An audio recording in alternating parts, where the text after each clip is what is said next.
to Use Your Words. In today's episode, we're going to focus on how we can talk with our teens about masturbation. And I'm really excited about this episode because masturbation or self-pleasuring is just about the only sexual activity that we can engage in as humans that has zero risk associated with it.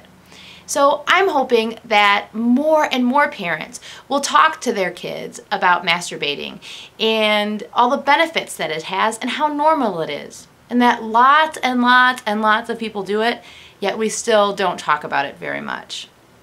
Many people have received messages throughout their lifetime that masturbating was evil or bad, that it was dirty.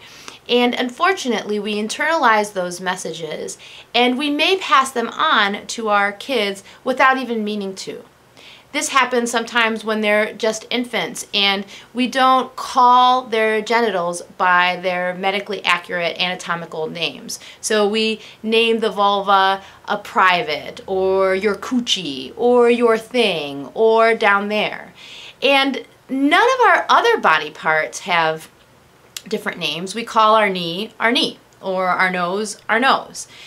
So why is it that we refer to our vulva as down there?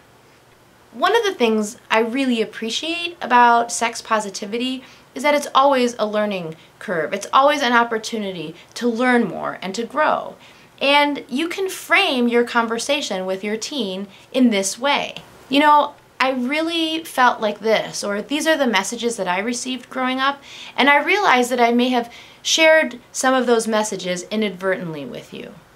But I've been thinking about it, and I want you to feel differently about your genitals or about masturbating than I did, and so I'd like to have a conversation with you about it.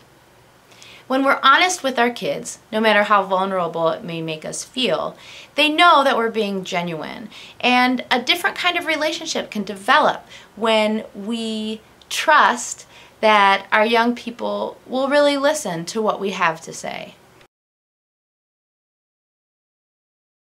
Unfortunately, in this culture, when we say the word sex, people most often think of intercourse.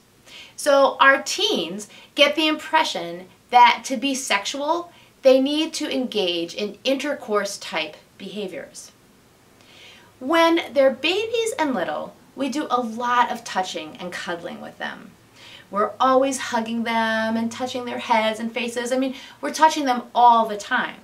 As they get older and become teenagers, the amount of cuddling and intimate touch between parent and child sometimes decreases.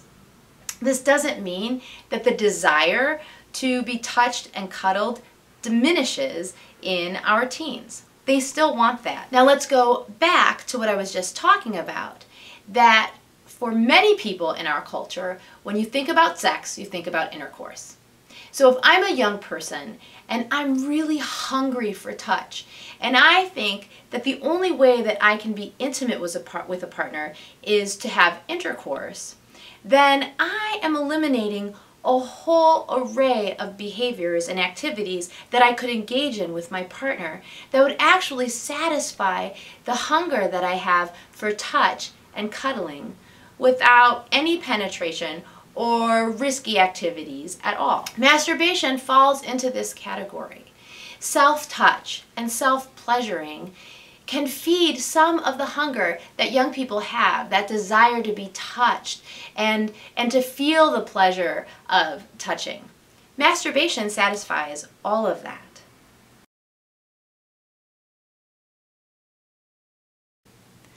I've already talked several times about the fact that masturbation is the sexual activity that has zero risk associated with it. No concern about unwanted pregnancies, no concern about STI transmission, no concern about HIV transmission, zero. It's all about pleasure with zero risk. Why aren't we talking to our kids about masturbation?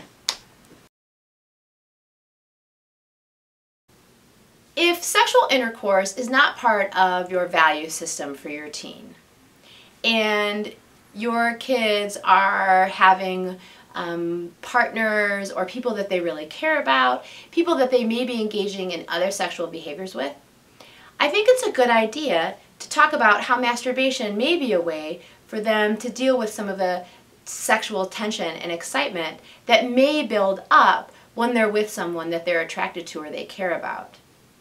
Now, you may be looking at me like I'm totally crazy, but if you are hoping that your young person doesn't engage in sexual intercourse with someone they're attracted to or experiencing sexual excitement with, and you don't give them any other options, then chances are hoping that they don't engage in intercourse is not an effective strategy. Masturbating is something that they can do after they've been with someone. So say that they're making out and having a really fun time, and intercourse is something that you want your kids to wait for. If this is the case, then I think it's important to talk to your kids about when masturbation can be of benefit to them.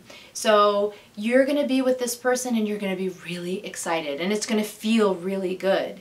You can come home in the privacy in your own bedroom, you can fantasize about what it was like to be with that person just a few minutes ago, and you can masturbate to orgasm.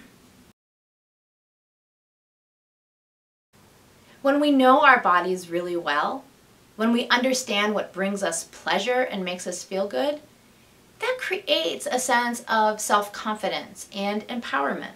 Regardless of when a young person becomes sexually active, my hope is that that experience will be filled with pleasure and fun and lightheartedness. If a young person has been masturbating and understands their own sexual response and what feels good and what doesn't, that is going to increase the chances that they have a pleasurable, positive experience when they engage in sexuality when they're ready.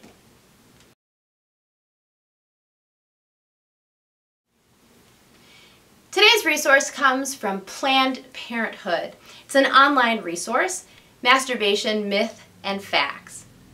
It's a great page for you to look at yourself as a parent and for a teen to also look at on their own or with you. It's going to provide you plenty of opportunities or ideas for talking with each other about masturbation and some hints on how to make it a little easier and less embarrassing. Good luck with your conversations around masturbation this week. I hope you'll let us know how they go. See you soon.